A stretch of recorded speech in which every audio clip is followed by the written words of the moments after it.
Want to know on three. 1, 2, 3. Want to know. Hit it.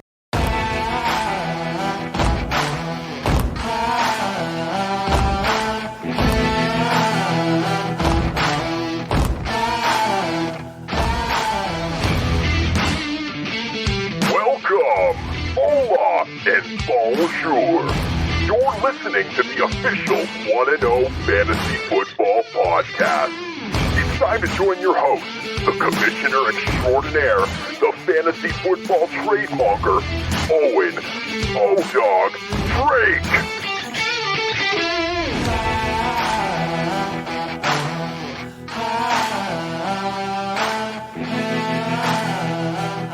Welcome to another edition of 1-0 Fantasy Football, where you're the one and I'm the O. Today, the one is also Mr. Anthony Fusco, and we're going to be all business today as we've got a ton to get to. This episode marks the beginning of our ranking series. And Anthony, you and I, we're starting with the quarterbacks. But before I bring you in, I don't know how people are feeling about these intros, but I always love them. So let's introduce Anthony Fusco. Introducing one of my primary foes in Fantasy Football League of Record. He's worked for Sportsnet, the Toronto Maple Leafs, the Brampton Beast, and is currently working in the American Hockey League with the Manitoba Moose. He is Austin Eckler's biggest fantasy fan, the man, the myth, the legend. Ladies and gentlemen, he's Anthony Fusco. Woo. Absolutely incredible. Glad to have you, Anthony. How are you doing today? I'm wonderful. Thank you for having me. I always love getting to come on the show here. Excellent. You pumped to talk quarterbacks? Oh, honestly, you know what? Because we a little bit of behind the scenes, you and I were talking, is it going to be tight ends? Is it going to be QBs? Kind of love both of them, but we're going to go into QBs today. So I think I'm pretty fired up. We haven't seen each other's rankings, so I'm thinking that there's going to be some guys slotted differently, and it's going to be great. I'm so excited. Yeah. And you can feel the excitement. I know for those of you listening, just take a moment, absorb it. We're into the ranking season tomorrow for Anthony and I. Tomorrow is August 1st. And I think that always makes me feel like, you're waking up and it's, we made it back to fantasy football season.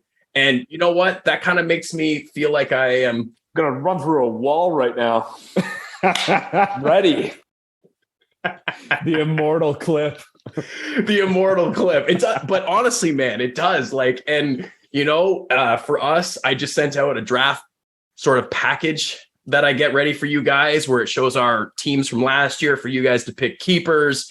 We look at the average draft position in the rankings on NFL.com because that's where we host our league. And, then we have some keeper trades. We were talking about that pre-podcast too. So just this is the time, dive back in, kind of figure out what happened in this crazy offseason. If you haven't been listening to my previous podcast, that's fine. I'm sure you can go back and listen. They're all there. And, we're going to go through all of these players throughout the rankings, and inevitably it'll come up. The big news of the offseason, it's not a secret. You get to talk about Patrick Mahomes. You get to talk about Tyreek Hill being traded. You talk about Aaron Rodgers, and all of a sudden, Devontae Adams isn't there. So, and the trades don't stop coming. I think on my next podcast with my dad, we're going to talk about the Baker Mayfield trade, moving from Cleveland to the Carolina Panthers. So big things are happening in the NFL. Training camps have just kicked off. The fantasy season is here. Anthony's excited. Let's roll. Let's go. All right. So on today's podcast, we're going to have a podcast fire starter. Fusco and I, we're going to talk about who we're really excited to watch this year. And I don't know what Anthony's prepared, but I've got a little bit of a maybe soliloquy.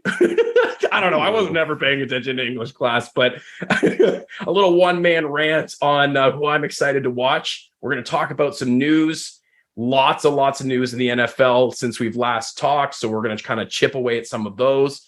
And then if we have time, we might talk about some keeper questions, but Also might have a forthcoming podcast where we just kind of really dig into keepers because it's a really important topic. And I've joined a ton of groups on Facebook and there's so many questions. Who do I keep? Who do I keep? I'm here to help you with that. But with that being said, you need to make sure to take a minute to follow the podcast at 1-0 Fantasy Football on Facebook and Instagram, at 1-0 Fantasy on Twitter. And I think, Anthony, you and I have chatted about this before, but I'm not much of a Twitter man. But throughout the season, that is going to change because that's where most people get their fantasy football updates and stuff like that. I've talked about how on Twitter, if you abided by all the Twitter advice for fantasy football, you'd probably be a pretty bad fantasy football manager, but not if you follow 1-0 Fantasy. That's it. And there's been some work coming on the website. That's coming along. The rankings are going to be published and they might be available for purchase. So, I mean, big things coming for 1-0 Fantasy Football, and you don't want to miss any of it. And actually, if I can drop this little nugget in here right now as well, there was a recent auction victory by 1-0 Fantasy Football and a free signed Gabriel Davis jersey giveaway. Ooh. Might be coming soon. Oh, boy. So you heard that here first. But let's kick this podcast off with the podcast fire starter and hear who Anthony and I are excited to watch this year.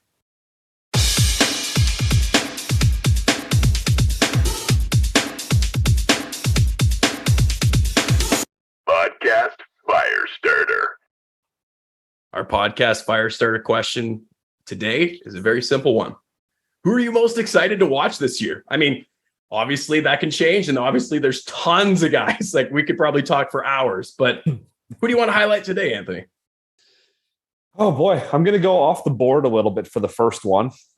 And I'm going to go with a guy that I had on my team last year for bits and pieces. And sometimes was a little bit of a frustrating player, but you could see the flashes. You could see you just need a little bit of opportunity and something's going to come out of that. So someone that I'm excited to watch is a wide receiver from the Bears, maybe potentially the only wide receiver for the Bears right this second. And that is Darnell Mooney. So had him last year, really big breakout season. He had 81 receptions. He had 1,055 yards. He had 4 touchdowns. Honestly, I think it's going to be an even better year for him. I think he's literally the only target in Chicago right now. Allen Robinson is gone. He went to LA. I like Mooney. I like the talent that he has. I like the rapport that he had with Justin Fields. Again, he had some of those kind of flash games last year. I'm like, okay, this could be something. And I had him in my lineup a few times for some of those. So I'm like, okay, I really like this. He was great. I think that this year is just going to get absolutely massive volume. So he's got the talent. He's going to get a ton of volume from Justin Fields. They like each other. They trust each other. I think this guy's maybe a top 20 wide receiver this year if everything goes according to plan. You know, I wasn't sure where you were going to go with that when you first started talking wide receiver, and like, I my gut said Bateman. I know you're a huge Bateman fan. I do love Rashad Bateman. That's true. But I don't think you've brought up Mooney on this podcast before, and that's a huge shout out because I think so. We're going to talk about tight end rankings. We didn't mean to I don't mean to tease that at the start of the show and then not address it, but Anthony and I are kind of the tight end savants of our league.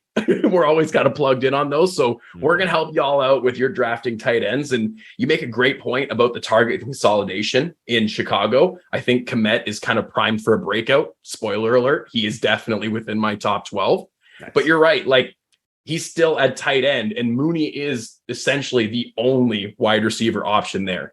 They traded for N'Keal Harry lately off of the Patriots, but it was for basically nothing. I think it was like a 2024 7th round pick. They brought in Byron Pringle from the Chiefs. Great name, but I mean, how much impact are we going to have here? And I think they have Equinemius St. Brown there, which is Amon-Ra's brother. But I mean, all of these are just names, you know? At the end of the day, it's going to be Mooney and it's going to be Fields. And you're right, there's an established connection. So, Owen, who are you most excited to watch this year? Well, For me, I've just been thinking a lot about Saquon Barkley, and I guess that's not really new for me. I'm a huge Saquon Barkley fan, but here's why. So every year there's one or two offensive tackles that like, wow, coaches and reporters. And the one this year is Evan Neal. This is a guy that was being talked about being taken in the NFL draft as high as number 1 overall to the Jaguars before they franchise tagged their left tackle. The Jaguars going to Jaguar, and then they took a project player that, I mean, could turn out to be a superstar edge rusher, which is a valuable position. But is there any position besides quarterback that's more important than left tackle? I'd argue not really. Getting that bookend left tackle can solidify an entire offensive line.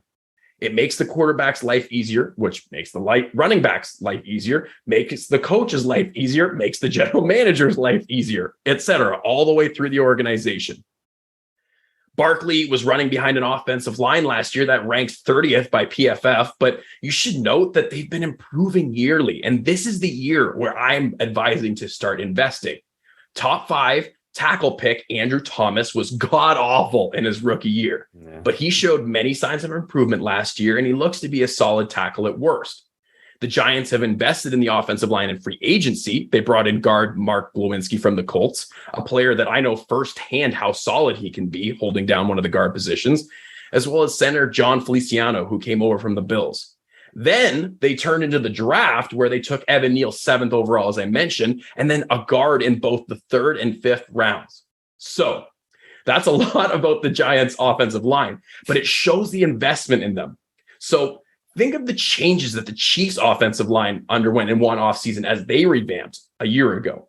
Then enter Saquon. He's finally healthy. He's ready to roll. A running back who broke the combine with his athleticism, who entered the league and set it on fire. Mind you, with tons of dump offs from old-timer Eli Manning. I know what you're all thinking, but I'm personally not expecting set the world on fire Saquon. But exciting, dynamic, explosive Saquon? Yes, please. I want the guy that, you know, when I tuned in for the first Giants preseason game of Saquon's rookie season, his first touch was this electric 30-plus yard run that I'll never forget. I'm pumped to watch Saquon in the Giants offense this year. Who would have thunk it? Yeah, I was going to say, who? With the Giants, I mean, whoa. But you know what? If he can put everything together this year with that line and kind of put the injuries behind him, oh, that's a player. That's a player. All right, let's keep this moving. We're going to hit the news. The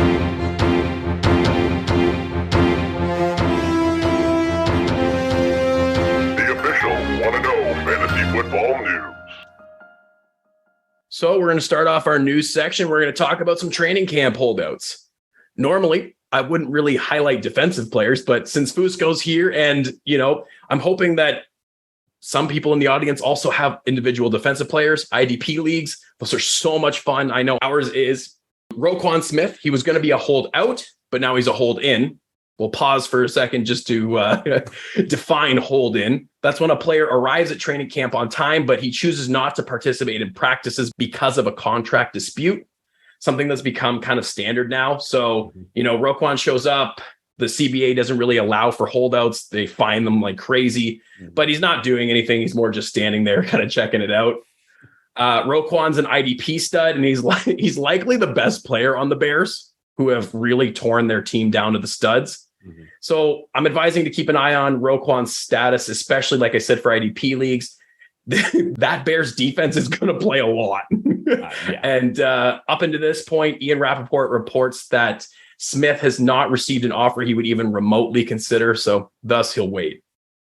Just to go back to the very beginning, IDP leagues, when we started doing that for ours, that changed my whole outlook in fantasy, and I love it so much. Like, we have the one, you know, a defensive lineman, we have a linebacker, we have a DB or a safety or cornerback, whatever you want to do. Like, it is so much more fun. And, you know, I can't stress enough how much of a wonderful change that was when it was implemented in our league. We've been doing that a few years now. And just, I can remember all the way back to, you know, getting absolutely torched by Luke Kuechly. And that happened year after year after year. So if you're listening to this and you're thinking, IDP leagues are scary, I haven't done anything like that, join one. It'll change your life for the better with fantasy football. It is wonderful. And if you can get a player like Roquan Smith, especially if he decides to play, that's an IDP stud. So hopefully the hold in becomes, we get a nice new contract, and, maybe I can pick him up in the last pick of fantasy draft this year. Who knows? Yeah, there's lots of linebacker options, but Roquan's probably in that top 3. Like I mentioned, want to know fantasy football's rankings are coming, and they'll have to include some IDP and some separated by position, because I've been answering some questions about IDPs in these groups, like I've been mentioning on Facebook too. And Roquan's just an absolute monster on the field. I know he kind of bounces between yours and I's team in our league. And our teams are always better for it. Mm-hmm. So now we're going to move on to a couple of wide receiver hold-ins. So had some big news actually about DK Metcalf. He was a hold-in until just recently, maybe a few days ago. He signed a 3-year, $72 million extension, $52 million guaranteed, and a $30 million signing bonus. So let's just get some quick context here. As a reminder, Russell Wilson was traded to the Broncos, so he's not the Seahawks' current quarterback. Those are Geno Smith and Drew Lock. And per the Athletics' Sean Michael Dugar, who covers the Seahawks, Geno ran the first team offense with every observed drill over Drew Lock. So no matter what Coach Pete Carroll says about loving Drew Lock, Geno's the guy right now, as it looks. DK Metcalf with Geno Smith last year was wide receiver 36, 9, and 9 for his 3 starts. Very usable for fantasy. DK is one of those explosion guys where if he goes off for that 80-yard touchdown because he's just bigger, stronger, faster, he's going to win your fantasy week. It's not great with Geno, but it's usable. There's no need to go crazy and draft DK as a top 12 receiver, but his ceiling still appears to be relatively decent and intact, and maybe just the floor isn't there as much. What do you think, Anthony? Yeah, I was going to say the same thing. I think I had him a couple of years ago when he was having that really wonderful season, and there's clearly a downgrade with the quarterback now, going from a Russell Wilson to a Drew Lock or a Geno Smith, I guess, at this point. So it's still usable. You're still going to find value in those later rounds. And, he's maybe a little bit more boom or bust than I would kind of like, as opposed to the more consistency that we're all kind of used to the last couple of years. But again, that's still some value. And if you can catch him on a boom week, oh boy, that could be a week winner right there. I've had him when that's happened, and it's absolutely wonderful. Yeah, so maybe that's kind of the moral of the story, if we can kind of word it that way. Look for DK Metcalf maybe as your wide receiver too. Like, then you have those explosion weeks, maybe have somebody a little more steady above him, but we can get more into draft strategy and kind of where everybody's placed as the offseason continues. Moving on to another wide receiver hold-in, Deebo Samuel. He still hasn't rescinded his trade request. Rumors of the offseason were that he was unhappy with his usage as a running back, which makes sense. I mean, running backs are out there taking some massive punishment and having shorter careers. From my perspective, it looks like, and for most, the 49ers need to trade Jimmy Garoppolo before his $26.9 million contract becomes guaranteed. And then they would have room to sign Deebo to whatever amount of money that he wants. I mean, if you're moving on, it's Trey's team. We're going to get into that. Spoiler alert, in the top 12 rankings, gotta be. Well, actually, that's a big spoiler because he doesn't have to be. It's true. I don't know. But I mean, this is Trey's team now. So if you're setting up Trey for success, are you really going to send him out there with almost one leg chopped off? Not realistic, not really, but like you lose your best weapon essentially. So maybe with the Terry McLaurin and a DK signings and the team standing put on the trade request, the deal gets done soon. So again, continue to monitor it. Follow 1 Fantasy Football. When the news breaks, I'll make sure you have it. And Anthony, I know you have Deebo. You're having some keeper considerations as well. So, I mean, where are we at with Deebo? Yeah, no, I think you summed it up beautifully. Like this is going to be Trey Lance's team. going to be, because Jimmy's still there and you need to get rid of him. And he needs to make a lot of money, and he's going to make a lot of money. But if you want Debo, you can't have Jimmy. So if you're the Niners, I think that if you're already committed to turning the team over to Trey Lance, got to get rid of Jimmy Garoppolo.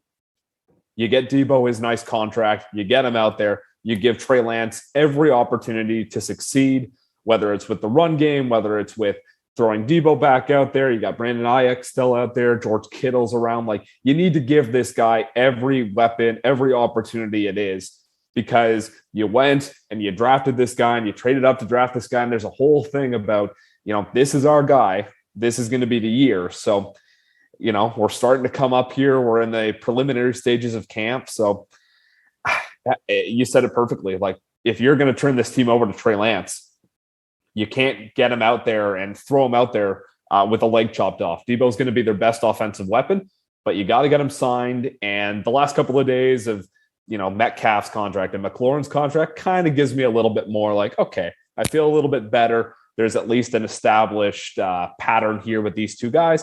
That calms me down, because I maybe have to think of him as a keeper this season. So I think it's trending in the right direction. And, just stay tuned into the podcast here, because as soon as that news breaks, you're going to have it. Absolutely. Moving on to the last hold-in that I wanted to talk about. So safety Derwin James of the Chargers, also a hold-in, and he's part of that star-studded defense that you need to be aware of for fantasy now. So you got Joey Bosa and Khalil Mack rushing the quarterback, Derwin James hopefully at safety, and then new free agent addition J.C. Jackson at corner. So the Chargers are looking deadly on both sides of the ball. But again, we need Derwin out there, and Derwin, a great player for individual defensive players for IDP leagues as well, especially if you have, like we do, Anthony mentioned, we sort them into different categories. So in that defensive back slot, I mean, why not have an all-pro that's there? Every time Derwin James is on the field, you can see the talent, you can see the athleticism. Just incredible, just an incredible player. Yeah, I had him as my IDP. I loved it. I've been high on Derwin James for a few years. So the thing was, I had him. This is the Anthony Fusco Players podcast. I love it. Hey, Chargers players, just big spoiler. I think they're going to be okay both sides of the ball this season. So it's a good point. I'll give you a little taste of that. But I had Derwin James that first season. Loved it. Thought this guy was great. Kind of flew under the radar. Then he had the injury. He was gone for the season. I'm like, I got to find someone new. Like, that was my guy. And then this past season came back into it healthy. I'm like, all right, we're going to get him again. And I got him. I rode him all the way through the season. And, I think that they're going to get that deal done. He's a leader out there. He's an all-pro. He transforms that already formidable defense into something really nasty, really scary. So I think they're going to get it done. And, that's a team to watch both sides of the ball this season. Absolutely. Moving on to the Baltimore Ravens. They've signed Corey Clement, which really isn't too notable. He's kind of a fill-in at this point, but it's more notable that they're working out running backs with Dobbins and Edwards both on the PUP list. And actually something pretty funny that happened in this, now that I'm looking at the date, it was a little while ago, but Ian Rappaport reported that J.K. Dobbins was no sure thing for week one, hasn't had any setbacks, blah, blah, blah, blah, blah. They protected themselves with signing Mike Davis. So that was his tweet. J.K. Dobbins himself responds to it, goes, okay, I'm tired of being quiet. Come to me for your source at Rap Sheet, because I might not even go on PUP, because that's how good my rehab is going. So then he does get placed on PUP. We've also learned that we knew that he tore his ACL and he underwent ACL reconstruction surgery in early September, but we also learned that he injured his meniscus and his LCL. So it definitely complicated the process more than an isolated ACL injury. And so he's going to have a year from the date of his surgery, said early September. But the bad news is that data shows that athletes tend to perform better in their second season. This is from the Fantasy Footballers after the surgery compared to their first. So, I mean, it's got to be risky looking at Dobbins. I'm definitely having trouble ranking him, and we'll talk more about him as we get into the running back rankings. That first episode's coming very soon. But again, Ravens are signing running backs. Dobbins landed on the pup. Doesn't necessarily guarantee he'll start the regular season on the pup, but he's a candidate too. And even if he's active, it's unlikely that he's 100% until at least the second half of the season. And you're probably looking at Dobbins as a better investment next year. Yeah, I mean, I'm going to look at it this way, that last season there were so many different, just unfortunate, but on both sides of the ball, the Ravens were just crushed with injuries, especially in the running back core. So this move to me, and I mean, they were just it felt like they were just pulling guys off the street. Like you and I might have been next at that, like at some point last year. But so this screams to me as, this is our guy. We want him to be healthy. We want him to put him in the best position to succeed. And maybe he's not fully ready right this second. So knowing what happened last season, let's just protect ourselves. More depth is never a bad thing. And this just screams to me as one of those, like, let's just, we had all those injuries, all those things. Let's just stock up on depth. Anything can happen. We want our prized investment to be all right. And it's just, I think he's going to be fine. But again, like there's a little bit of doubt where, you said it best, like, where do you rank him? Where, like, I saw flashes, I saw what I liked, but then that's a pretty big injury. That's a pretty big injury for a running back. I know it's not the death sentence that it was for years past running backs. I mean, with modern science and everything now, like those guys can bounce back, but still, those are pretty significant injuries that you're trying to overcome. And I don't know, it's a little bit of a weird spot, but they're just trying to protect their investment and trying to make sure that everything that happened last year does not happen this coming season. Yeah. And I think the one word that you used in there, fine/good. Like, I think he's around 4th, 5th, 6th round. And maybe this news will have him be a bit of a drop. And I honestly, at this point, I don't really doubt that he's going to be ready for week 1. I know that they're holding him back, but the thing is that Dobbins, when he was a rookie, he didn't get many touches, but he was so efficient and so explosive. He would just take off. So, I mean, even on reduced touches, he might be worth his draft position. So you're talking about Dobbins in an area where, everybody, if you listen to this podcast, you know of my love for ETN by this point, but James Robinson avoided the pup. So is there a shared backfield there? Would you rather have Dobbins where he's going to be the lead dog? So it's definitely, you got to make your own draft decisions, but at least we're giving you the news. We're giving you the injury updates that you need to know. Speaking of injury/sickness news that you need to know, we just want to extend some best wishes to Canadian John Mechie. He was the 2nd round pick of the Texans. He was diagnosed, and I'm going to try to pronounce this, with acute I can't even do this. He was diagnosed with leukemia and likely won't be playing football this year. He was born in Taiwan and he moved to Brampton, Ontario, Canada.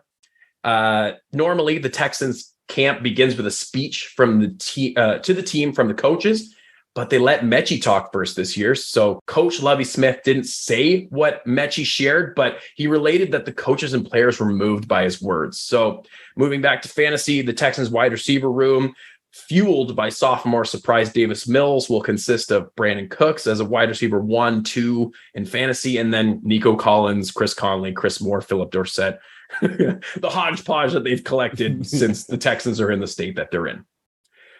Now, Foosk, I want to get your, I got to keep moving through this news, but I definitely want to get your opinion on this next piece of news that's kind of been sitting on the back burner throughout the offseason. So we're looking at an Alvin Kamara possible suspension. So New Orleans Saints star running back Alvin Kamara, he's expected to be suspended for at least 6 weeks of the 2022 season, according to a report from Pro Football Talk. He was arrested in Las Vegas on the day of the Pro Bowl for battery resulting in substantial bodily harm. Mm-hmm. The victim told police he was waiting in an elevator with a group of people that included Kamara at the nightclub. Elevator arrived. Kamara allegedly tried to stop the man from entering the elevator. And then there was punching, kicking, loss of consciousness. Apparently, Kamara was part of the punching. 3 swings coming while the man was on the ground. So we got some really scary stuff. orbital fracture during the attack. There's surveillance video that was verified. It's just not looking good. So my advice, draft Mark Ingram. He's going to be a great value late. He's like, I think he's going undrafted at this point, which is crazy considering the fact that you're going to get 6 games of starting running back value. Kamara averaged 5.5 targets per game with Jameis Winston, and that included a 0 target game in week 4, which was then followed by an overcorrection of 8 and 11 targets. So you can see this learning process of Jameis learning to target Kamara, and the Saints offense looks like they're better set up now for, just productivity. So I gotta imagine that you got this massive value with Mark Ingram and that you can take advantage of the Kamara dip when it occurs. But up into this point, it hasn't really occurred. He's still kind of in that first, second, third round. Yeah, it's kind of first of all, it's a terrible situation. I mean, nothing is proven at this point. I think it might be tomorrow. So August 1st, I think there's a court date or there's something. The next, because I was reading about this a few days ago, something is going to be coming up court related the next few days here. So hopefully that'll provide a little bit of clarity. It's a terrible situation though. I mean, you never want to hear anything like this, but unfortunately, sometimes when you're dealing with fantasy football, these kind of things come up. And it's kind of weird to say, but it's part of the game, part of the fantasy game at this point, because you need to be able to adapt. If he's potentially a keeper like me, now I have a decision to make, do I keep him, but potentially lose the first 6 weeks? Does that mean if I do keep him, am I really looking at Mark Ingram? Yeah, you bet I am. But now am I going to have to draft Mark Ingram potentially and lose out on someone else that I really like that was also high because I'm kind of, trying to protect myself essentially. So you just have to overcome and adapt these kind of things. Like I had Kareem Hunt a few years ago, and there was his whole incident when he got kicked off the Chiefs. Like these things happen, unfortunately, and it's become part of fantasy football to be able to try and sort your way through that mess. And sometimes, sometimes you don't. And that's the unfortunate part. You're going to lose a really talented guy, but if you're going to lose him because he did this, and the battery or whatever it was, like that's tragic and that's terrible. It's awful. You never, ever want to see that with anybody. But unfortunately right now, this is what you're dealing with. So I think you hit the nail on the head. If there's potentially a suspension coming here, Mark Ingram going free in most drafts, you're going to get him for probably 6 weeks.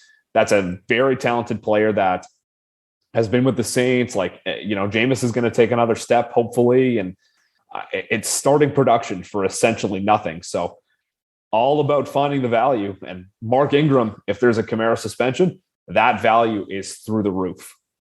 Yeah. And even if he's not suspended right to start the year, I think from like the facts that I've just outlaid, and that's just from a quick little research, check it out. Like, what was the incident? What happened?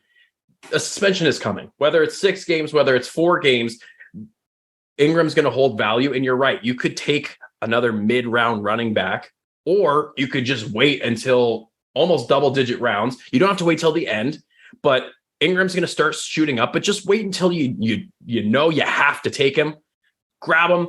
That can kind of insulates your draft pick of Kamara if that's what you want to do. And then you kind of move on from there. But we got to keep this podcast rolling. Anthony, we're going to skip our keeper question segment for today because we definitely want to focus on these quarterbacks. So let's take a quick break, hear from our sponsors, and then we're going to be right back. Snob-free art for everyone. More than a motto, it is the way that the art is created. Brock Jones art is created for everyone to enjoy at a price that doesn't require a bank loan. This art isn't a social commentary or a deep dive into the inner workings of the psyche. Pretty pictures at a fair price. Visit brockjonesart.ca today. That's BROCKJONESART.ca to browse snob-free art for everyone. to view more information about commissioning a custom piece of art, or to contact the artist Brock Jones himself. If you have an idea, fill out the form on his website and they'll be sure to make it happen. And when you buy your first piece of snob-free art, be sure to let Brock know that you heard about him on here first, on the 1-0 Fantasy Football Podcast. Hamlin Knives, handcrafted in Canada. With over 1,000 followers on Instagram, Chris Hamlin of Hamlin Knives has work that speaks for itself. Chris is his own biggest critic, while producing his knives that are honestly incredible works of art and can often be found in his natural habitat working on his knives. To see more of his work and his family, including viewing a commercial that his knives have been featured in, as well as countless pics of his incredible stock removal knives handcrafted here in Huron County, Ontario, Canada, search Hamlin Knives on Instagram. That's HAMELINKNIVES on Instagram. Need more knives? Consider the Great Lakes Custom Knife Show in Bayfield, Ontario, Saturday, August 20th, 2022 at the Bayfield Town Hall, located at 11 The Square, Bayfield, Ontario. This event is from 9 a.m. to 5 p.m. for only a $5 entry fee. You can follow Great Lakes Custom Knife Show on Instagram or Facebook for more information, or head over to greatlakescustomknifeshow.com for more information regarding this event, or to see the incredible list of over 20 knife makers, a leather crafter, and even a stabilized and hybrid handle material maker. Be sure to let Chris or anyone at the Great Lakes Custom Knife Show that you heard about it here on the 1-0 Fantasy Football Podcast. Welcome back. Wow, felt like only seconds for you and me, eh, Anthony? That's just the absolute miracle of technology today, isn't it? All right, let's hop into our ranking segment. 1-0 Fantasy Football Rankings. Quarterbacks. So we're just going to give a little preamble to the quarterback section. I had a couple of points that I wanted to highlight that I felt were really important to kind of the overall outlook for the quarterbacks. So one of the things that I remember most about quarterbacks is when my dad first joined fantasy football, we were talking about quarterbacks and their value. And his question was like, Owen, who scores the most points in fantasy football, just overall? And I was like, well, obviously the quarterbacks. And you go, so why aren't they going first overall? Like, I'm going to draft a quarterback right in that first round. I'm like, okay, I can see your logic there. But then when we dig further into the stats, so it's one of the things that the Fantasy Footballers, one of my favorite podcasts, and like a lot of their stats and stuff like that are things that guide my fantasy football journey. So I just wanted to highlight that last year, there were 49 different quarterbacks with top 12 quarterback weeks. That's reason number one. So, Owen, why is there 49 different quarterbacks with top 12 weeks? Well, it's because quarterback production is relatively replaceable. You're just looking, a lot of times you just want a guy that's going to get you 20, 25 points. Obviously, you're going to want one of those Josh Allen weeks where he goes off for like 35 points. That's great. But it's a very replaceable position. After you get past those top 3 or 4, the difference between, let's say, finishing at 5th on the week and let's say 13th on the week might not be that many points. Whereas the difference between the 5th running back and the 13th running back, or the 5th wide receiver and the 13th wide receiver, is massive. And that's why we hammer home drafting wide receivers and running backs and wide receivers early and often, and tight ends now, because there's such a disparity there as well. Another point that I wanted to highlight was that 11 out of the 12 highest drafted quarterbacks last year finished in the top 12, with Joe Burrow being the only exception as he was coming back from his busted knee. So the lesson from this is that you don't need to invest in a quarterback really, really early. Mind you, unless like Josh Allen falls to, let's say, the 4th round. You can invest in one of these top 12 quarterbacks. You just need to find the sweet spot, because if you have one of these top 12, the likelihood that we're learning from last year, from the stats last year, is that they're likely to finish in the top 12. It looks like we do have sort of this upper echelon of quarterbacks that's separating themselves from the rest of the quarterbacks. We don't have to go all the way to late round quarterback because the market is getting smarter, but we just have to find the sweet spot. You want a top 5 guy, just not one that you have to draft early. That's my advice for this year. Draft a later-ish quarterback in the top 12. And then once you get close to those playoffs, trade for a top guy. Go get an Allen. Go get a Lamar Jackson. Go get somebody with an incredible playoff matchup run and go for the title, because you don't need to do it early in drafts. Get the guys that are going to fill up your lineup, that are going to fill up your points. Yeah, you know what? I think you said it perfectly, that there's, especially with quarterbacks, there's value late. There's so many of them. And you know what? A lot of people do this. I've done this. I'm sure you've done this at some point too. You can stream a quarterback. You can just go and look around. You know, chances are there's, like, we're in a 12-team league right now in our league of note.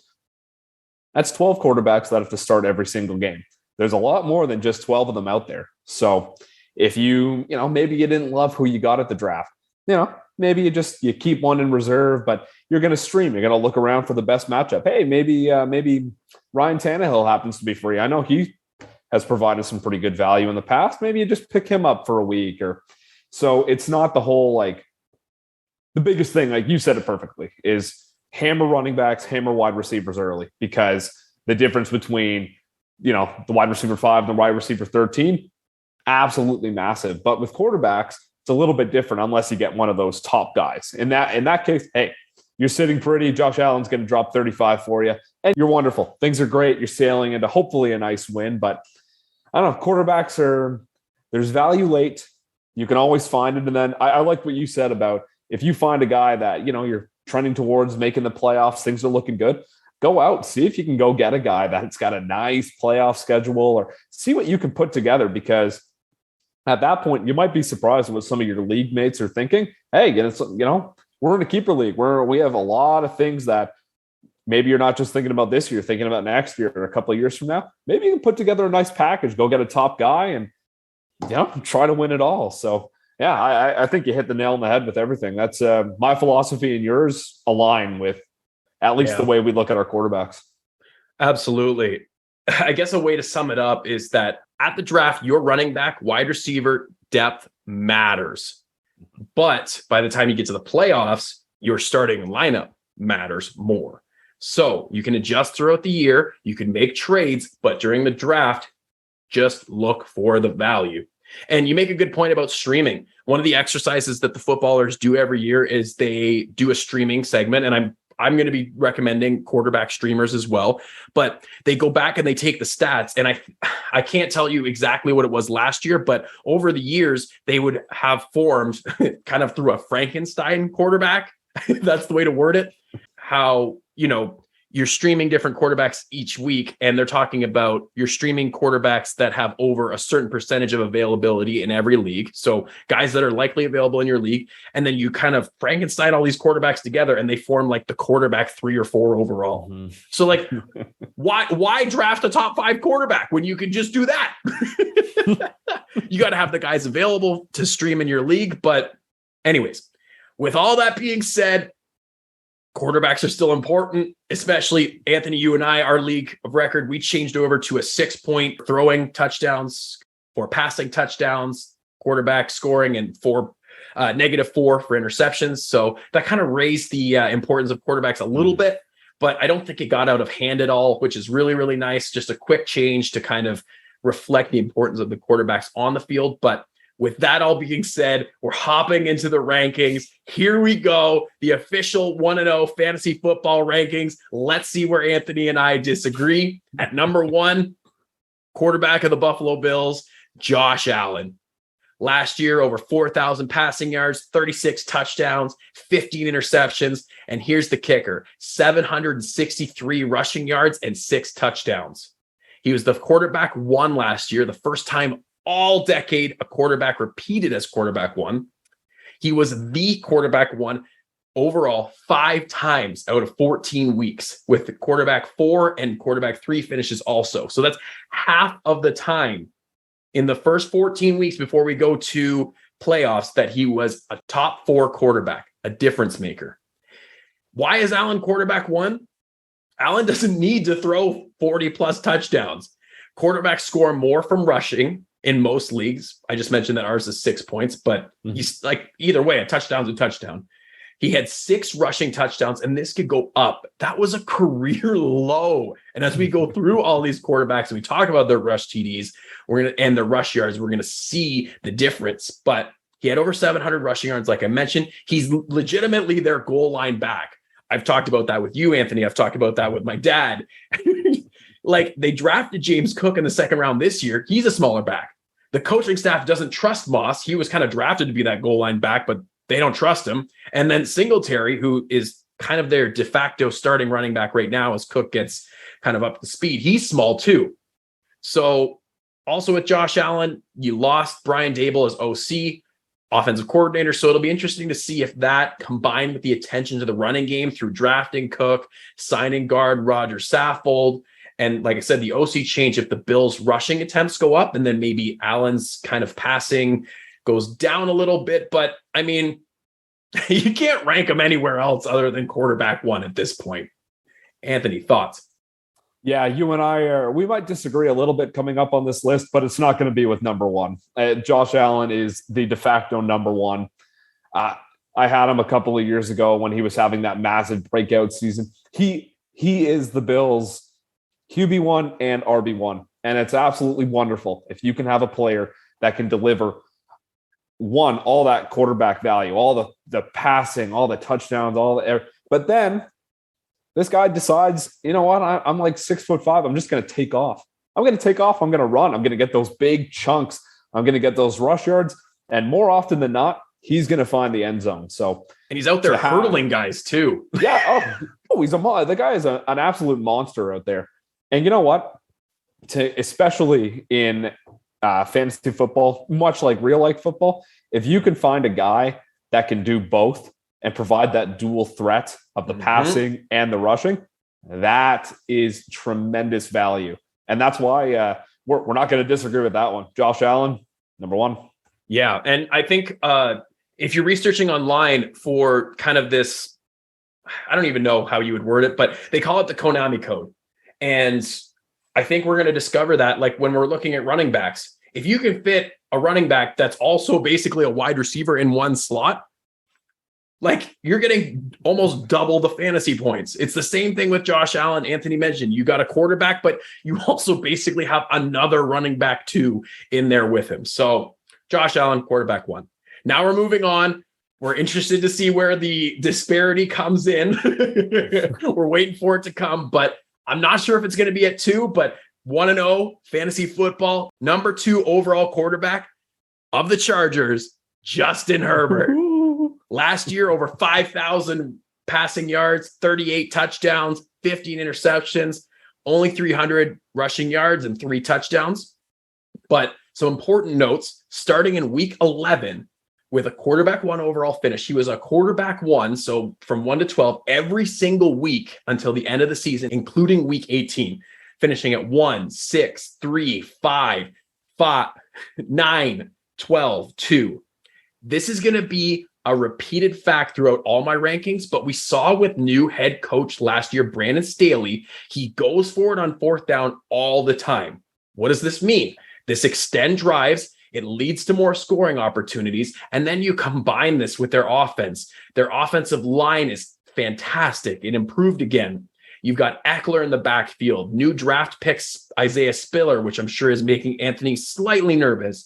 Keenan Allen, Mike Williams, Josh Palmer, new tight end, Gerald Everett. Like, I mean, we're looking for rushing quarterbacks. That's the official advice here. But Justin Herbert is an absolute assassin on the field. He has the most completions, attempts, passing yards, and touchdowns ever through the first 2 seasons as quarterback. Mind you, Mahomes did not play very much his rookie year, just 1 game when they rested Alex Smith. And like I said, the only downside, I mean, Herbert would be number 1 if you had Josh Allen's size and rushing proclivity, but he doesn't rush. He's a big, strong dude, but only 300 rushing yards, and he doesn't really need to with Eckler and Spiller and 3 touchdowns on the ground. So you put that in context with Josh Allen's 6 rushing touchdowns on the ground. That was his career low. can understand why. And also, what the last thing that I wanted to note is my rankings are also tier-based. So we'll talk more about tier-based ranking as we continue, but Josh Allen is in my tier 1. He's the only one in my tier 1, but Justin Herbert marks the start of my second tier, where this guy and I think it's 3 or 4 of the next guys are all kind of within the same tier. So you kind of just grab whatever one you can get at a value. But Anthony, Justin Herbert. I watched a lot of Chargers games past few years. I've had Austin Eckler as a keeper. So, very, very invested in watching all that. And again, we haven't seen each other's rankings. This is totally, we came into this blind. Herbert is also my number 2. So 2 for 2, baby. 2 for 2 so far. Unintentional 2 for 2, but the talent wins out. He is, and the crazy thing is, if you remember a few years ago, no one knew who Justin Herbert was. He just happened to be the rookie, blah, blah, blah. And then there was that whole thing with Tyrod Taylor and the doctor that punctured his lung. And then they're like, oh my God, well, that was going to be our quarterback this year. We can't do it. I guess we throw this kid in. And that kid was Justin Herbert. And now look at where he is. Unbelievable. The amount of talent that he has, the amount of talent that the Chargers have surrounded him with. It's just, he can do it all. And I've seen him in some of those big games, and some of those unfortunately didn't go their way. But I like what he did this year with Brandon Staley. I'm a big fan of him. I like the two of them together. I like how they started to develop that rapport. I think they're going to be really, really good, especially coming into this season. They have more weapons around him now, and just what's not to like? QB2. QB2. I guess if I'm going to put one more point in on Justin Herbert, we also talked about the defense earlier. And one thing for quarterback stats, if the defense is just shutting down the other offense, we don't really need Justin Herbert to go berserk. So that might be a little point against, but then you also factor in, and I'm going to definitely talk about this later with the AFC West, but you got Russell Wilson, you got Derek Carr with Devontae Adams, you got Justin Herbert, you've got, did I cover all 4? You know what that spells to me? Shootouts. Exactly. So defense might be great, but shootouts all around, because there are some other good defenses in that. Now, we're 2 for 2, but I think this is where we diverge. Okay. This guy I am extremely bullish on. Who am I talking about? Philadelphia Eagles. Starting quarterback, 3rd overall ranking, Jalen Hurts. So last year, just over 3,000 passing yards, 16 touchdowns, 9 interceptions. But Owen, that's not very impressive. Good point.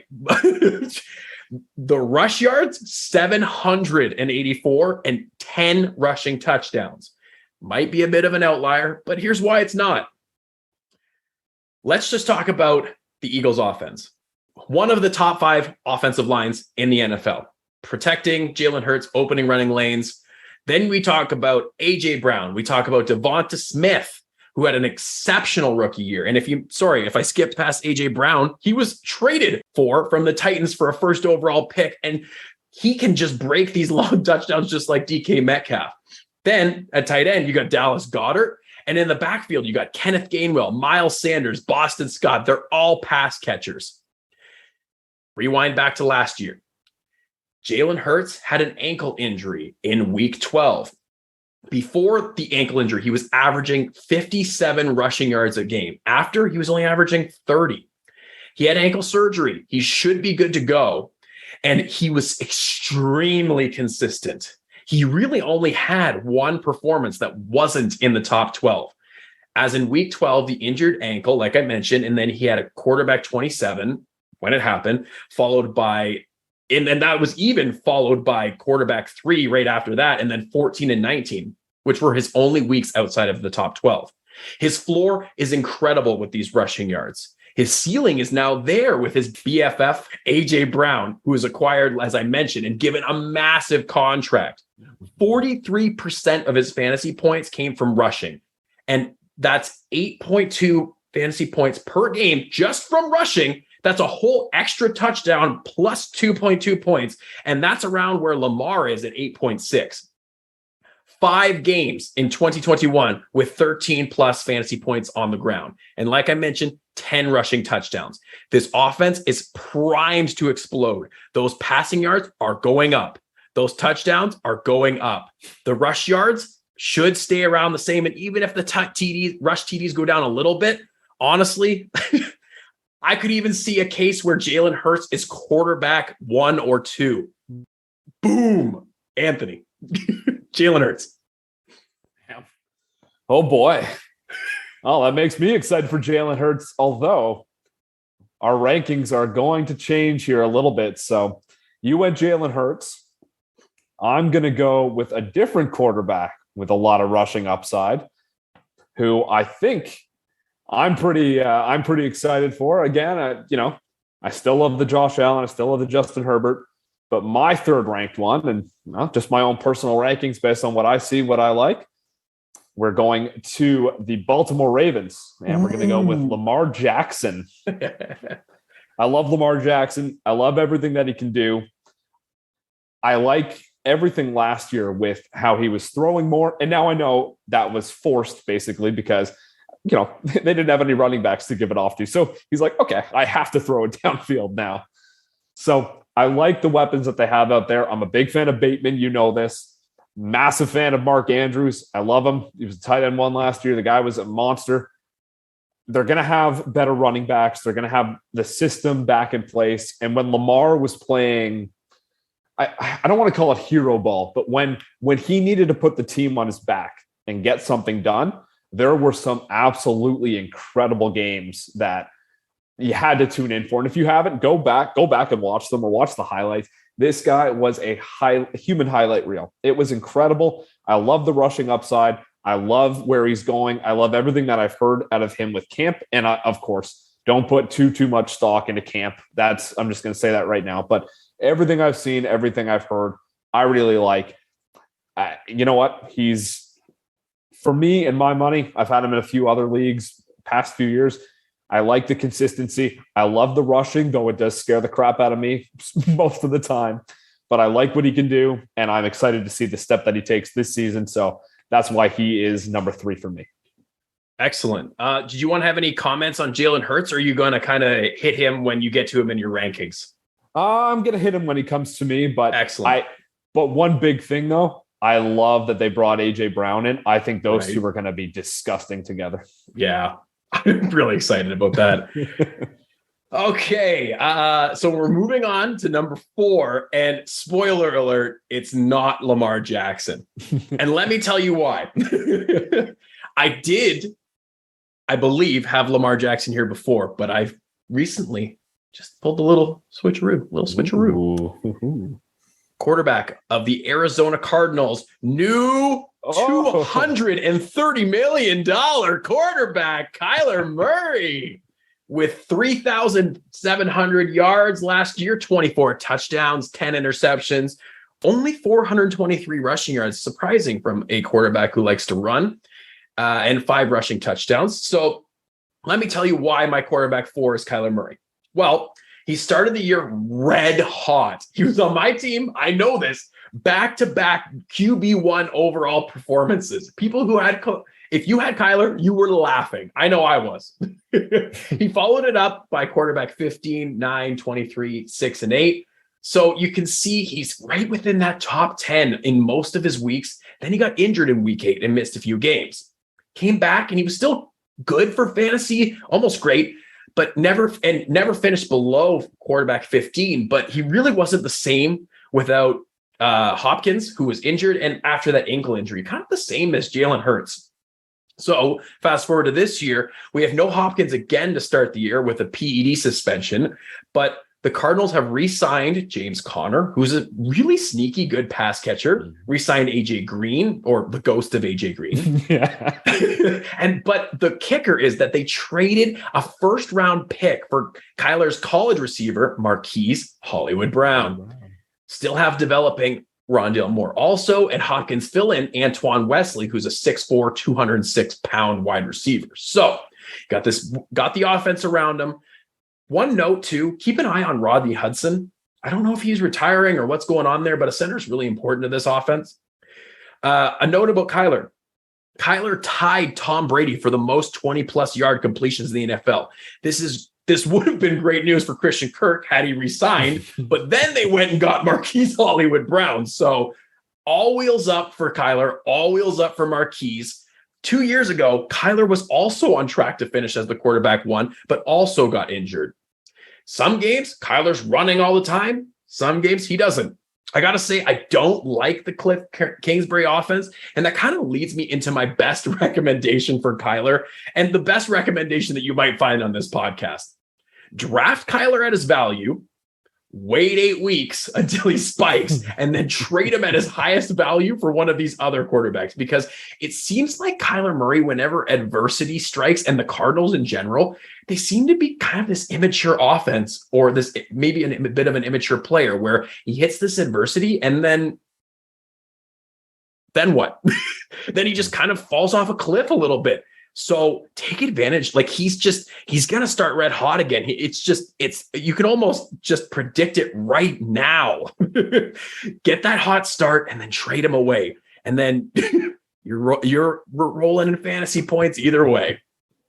Anthony, who you got it for? And do you have any thoughts on Kyler? Or we'll get to him, I guess, too. Yeah, I'll go. I'll give brief thoughts after, but I'm going to go a different way for my 4th ranked quarterback. And we are going to go with Joey B down in Cincinnati. Going high. No, I'm going high with Joe Burrow. I love Joe Burrow. I love Okay, tell me why. Going from 2020's first season. Okay, he had. I just have my notes. He had 86, 88 yards, 13 touchdowns, 5 interceptions. You could see it. Last season's when I'm like, okay, something clicked. Like, this is going to be a guy to watch. He had the 70.4 completion percentage. He had 4,611 yards. He had 34 touchdowns, 14 interceptions, which I don't super love. But again, second year, he was coming back off an injury. This is a guy that, and I like that Cincinnati team. I like the weapons that he has. How can you not love Jamar Chase, right? Yep. How can you not love T. Higgins? Especially me, because that I've had this next player on my team on and off every year for, it seems like the last decade. Obviously, that's a little overstatement, but Tyler Boyd is over there. That's a nice little thing. You got Joe Mixon. You got a whole bunch of different weapons. Joe Burrow, I think, is going to take yet another step.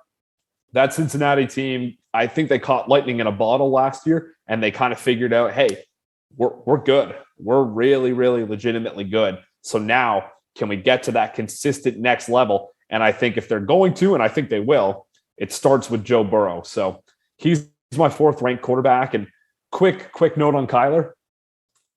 He's a little lower on my rankings. And I think you said it best, where he's going to be red hot. You're going to get that big value. And then once the adversity hits, though, it's like, where do I go from here? So if you're doing, I think you do exactly what you said, Owen.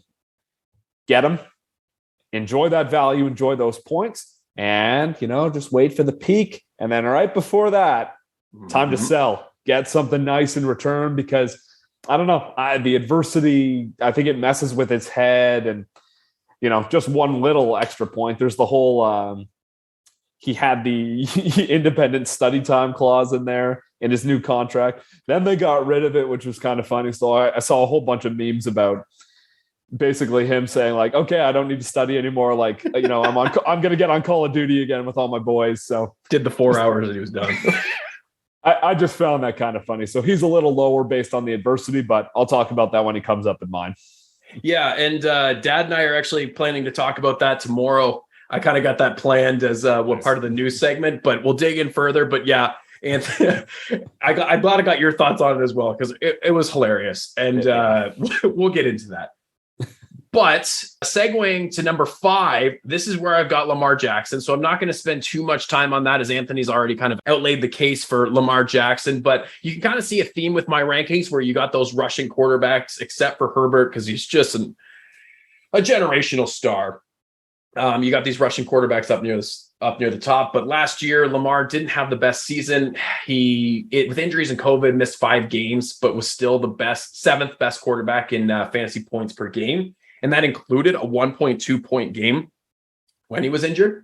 So close to 3,000 passing yards, 16 touchdowns, 13 interceptions, still had 767 rush yards. And Anthony talked about how, you watch Lamar Jackson rush and your heart is in your throat as you watch. You don't want him to get injured. But then also, I don't know if you've seen pictures from Ravens camp, but Lamar Jackson beefed up. He's looking solid. Like I think he's up around 220 pounds now. And you mentioned the running back apocalypse of the Ravens. That's over. We've recovered mostly. They lost Gus Edwards and J.K. Dobbins. Those are their two big boy running backs. It really hampers the offense as the corpses of Lev Bell, Devonta Freeman, and Latavius Murray try to carry the ball down the field and get in the end zone. We mentioned that Marquise Hollywood-Brown was traded to the Cardinals, so that means it's a loss for Lamar. But I think you made an excellent point earlier that I wanted to touch on. The amount of offense that Lamar's going to have to carry himself. You said hero ball, but it's just Lamar ball at this point. He is the offense. Rashad Bateman, he should take a massive step. He showed tons of promise as a rookie first-round pick last year. So him and Mark Andrews, those are your top receiving options. They're just going to soak up targets, albeit a small pie for the passing, because throwing the ball is not the proven recipe for success for the Ravens. This was reported by RG3. I talked about this on the previous podcast, but in the last 3 years, the Ravens have only thrown the ball more than running it once. And that was last year. And that was the only year that the Ravens had a losing record. Lamar Jackson needs to be in your top 5 targeted ranked quarterbacks.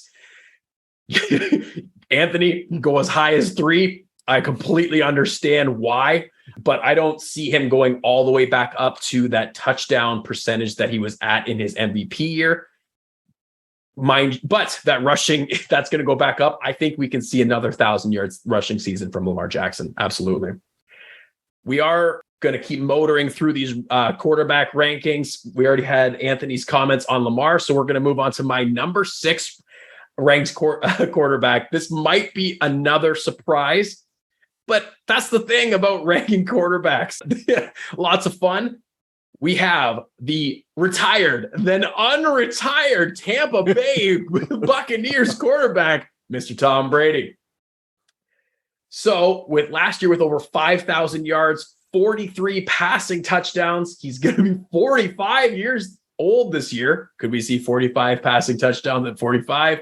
Well, who knows? We're going to have to watch. And he actually had the second most rushing yards of his career last year with, wait for it, 81 rushing yards.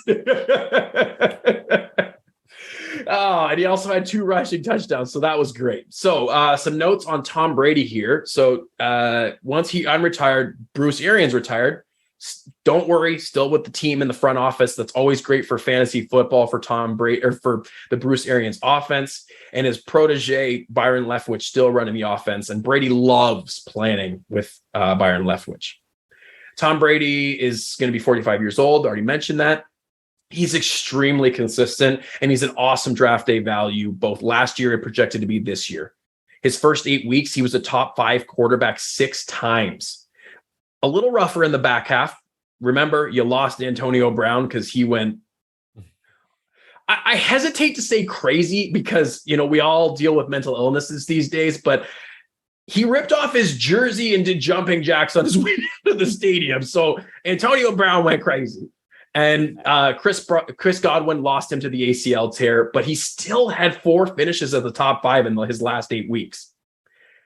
He's going to be without Godwin again to start the year with that late ACL tear, and there's no more Antonio Brown, and Gronk retired.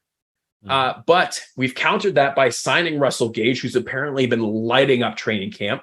A recent signing of Julio Jones. If you remember 28-3, I'm very sorry.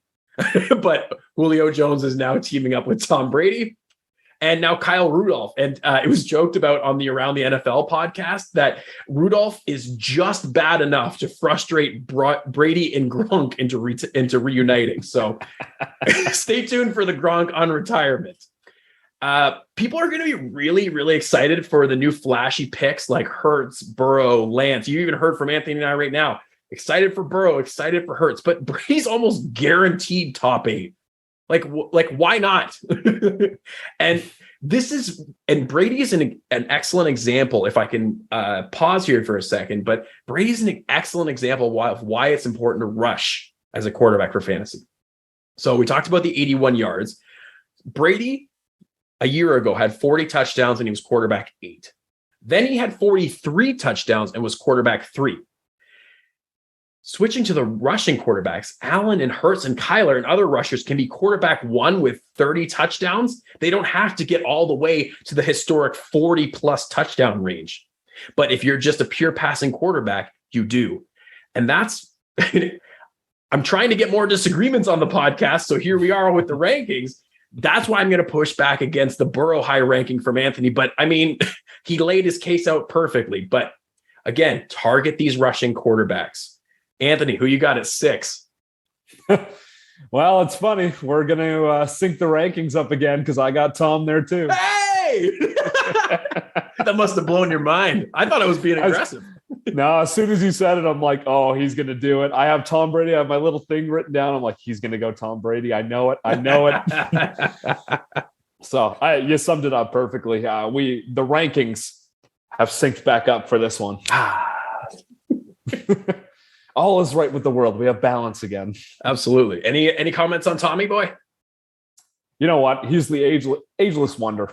They have a whole bunch of different weapons for him. I know that they don't have Gronk right this second, which, is that a permanent thing? I don't know. Maybe. I like Julio Jones in there. I love getting getting Russell Gage. Oh my goodness, is that ever nice? Yeah. You still got Leonard Fournette. You still got Mike Evans, who is Mike Evans. Godwin's going to be there. Maybe not right away, recovering from the injury, but that's a dangerous team. And if this is Tom Brady's last year, which we thought it might be this past season, they loaded him up again. They're going to try to win the whole thing again. So he's in a position to succeed. And, it's Tom Brady. You're going to bet against the guy? I'm not. Yeah. And that's exactly the point that you have to be thinking about. Like, yes, it's a bit of a narrative, but it's his last year. He's 45 years old and he just threw for 43 touchdowns. Like he's not showing any signs of decline. He's got the cast again and he's going to go for it all. Why not? Now, before we move on, I just want to hit you with a quick question that I heard on a podcast recently too. So everybody's excited about this Julio Jones signing. And I mean, it is exciting. It's a big name, but like, in your opinion, do you think it's more likely that Russell Gage scores more fantasy points or that Julio Jones does? Russell Gage. And that's what I thought too. It's like, and they're talking about it on the podcast and I'm just kind of blown away. And also like, feeling like it's right. Gage was awesome with the Falcons last year. And it just seems like a perfect fit for this offense without Godwin. But yeah, I mean, y'all can rush out and draft Julio Jones, but he's going to be injured if he even makes it to the season, to be honest with you. And yeah, he had that awesome highlight reel catch with the Titans last year that everybody's going to keep replaying. But the odds of him being a huge factor and a fantasy football factor, I know you can't see me, but we're grimacing. Yeah, I would look at Russell Gage over Julio Jones. And I love Julio Jones. But if I'm being smart and hedging my bets, it's with Gage. Absolutely. Okay, we're going to keep rolling at number 7. I know you've probably been sitting here going, we're already through the top 6. That's half of the top 12, Owen.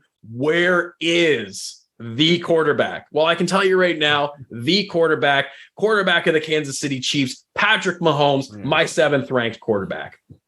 Almost 5,000 yards last year, 37 touchdowns, 13 interceptions, 381 rushing yards and 2 rushing touchdowns. Again, you can see he didn't hit that 40 touchdown mark, but he was still at that quarterback 4 overall finish last year. He started the year strong, QB2, 7.72.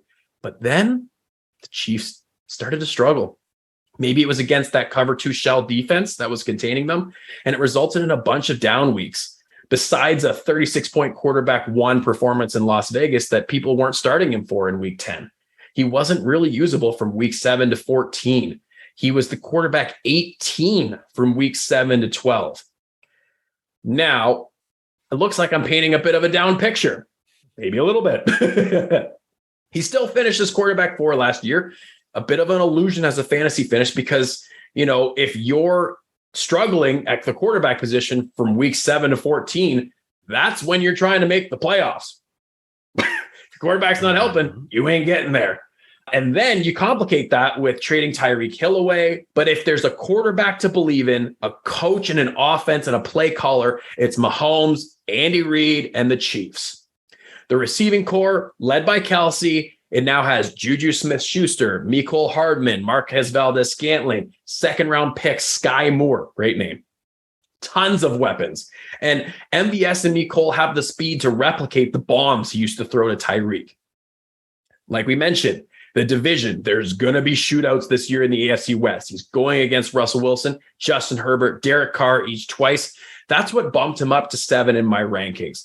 I believe in this offense. I believe in the options. I'm not really sure at this point which one I'm going to invest in. Maybe you just take a piece, but that's where I'm sitting at with Mahomes. And those are my reasons why. And he's at 7 just because it's the rushing. It's pretty much all it is. Anthony, where are you at for 7? At 7, we think very similar. It's Patrick Mahomes for me too. It's a good spot for him. I think so. And I mean, you hit the nail on the head that from a few of those weeks, the guy was unusable, and that was definitely tough. And that's kind of why he took a little bit of a dip for me. And, I don't like that they had to get rid of Tyreek Hill. That was a really, really nice weapon out there. But you know what? The talent, I think, is still going to win out. You're still going to get something great. It's Patrick Mahomes. I mean, we're not talking just some random guy off the street. It's Patrick Mahomes. He's still got Travis Kelce as number 1 there. I'm pretty high on Juju being there. I really like that. Big fan of Sky Moore. The other guys I'm a little more lukewarm on, but I really, really like Kelce, Juju, Sky Moore so far out of that offense. And I know Sky doesn't have the established, he's a rookie, he's coming into it, but I'm super high on Juju. Mahomes will get it done. I think he kind of knew hey, I didn't have my best season. I picked it up early. I picked it up late. In the middle, I was kind of a little meh. I think he's going to figure it out. And again, it's him and Andy Reid. They're going to get everything sorted out in his mind. They're going to get it sorted out on the field. And I think 7 is a good spot for him. And I think he's primed for a nice little bounce back. Absolutely. So we're moving on to my 1-0 Fantasy Football's 8th ranked quarterback. Anthony's already talked about him, so we're not going to have alignment here. So we've got Mr. Joey B. Joe Burrow. Last year, Anthony mentioned over 4,500 passing yards, 34 touchdowns, 14 interceptions, only 118 rushing yards, 2 touchdowns. Again, I'm just going to keep hammering it home. Those rushing yards are why I've got him down here. You don't have a running back 2 kind of meshed in with Joey Burrow as production in the quarterback slot, but definitely primed for an explosion. And I wouldn't be surprised if he was a top 6 quarterback. This is just where I've got the rankings and how I would prioritize them. And same thing for Anthony. So I think you got to start the Burrow conversation with his 2 quarterback 1 overall finishes in week 15 and 16. For context, Tom Brady, who we just talked about, has never had 2 games of 400 passing yards and 4 touchdowns in a season. Burrow did it in back-to-back games. So a lot of that 2022 production comes from those 2 games, but he was coming back off the torn ACL last year. We got to project that year 3 jump. He's coming into his prime, fully healthy training camp, Chase year 2, Higgins, Boyd, Hayden Hurst as a solid tight end, the O-line improvements with La'el Collins and Alex Kappa. The downside might be his price. Keep an eye as Burrow starts to climb the ADP and the other rankings. Before his explosion weeks, he was quarterback 11 in points per game and only had 1 finish in the top 8 through the first 15 weeks. Just something to be aware of. He's also in a difficult division with Pittsburgh, Baltimore, and Cleveland defenses. And like we said with Brady, he'll have to throw over 40 touchdowns to be above quarterback 6, which likely prices me and maybe y'all out of getting Burrow. So those are my thoughts. I mean, I've got him at 8, so obviously I'm still very high on him. I still think he's going to have a great season. I still think he's going to throw for over 4,500 yards, might hit that 40 touchdown mark, especially with the receiving options, especially with the offense. But we have to factor in the division. We have to factor in the price in ADP. So that's kind of where I'm sitting at Burrow. And Anthony, I know you don't have Burrow here, but who's at number 8? At number 8, yep, we're going to take a little bit of a segue here into somebody different. He is the former quarterback of the Seattle Seahawks, now with the Denver Broncos. I have Mr. Russell Wilson sitting at number 8, and I'm banking on the talent that Denver has right now and him being able to unlock that and take it to the next level. So Russell Wilson, he's been with the Seahawks his entire career. He's going to be he's a Denver Bronco now. And for, as cheesy as those Broncos Let's Ride promos have been, I think he's going to be really, really good with the Denver Broncos. He's got all the weapons.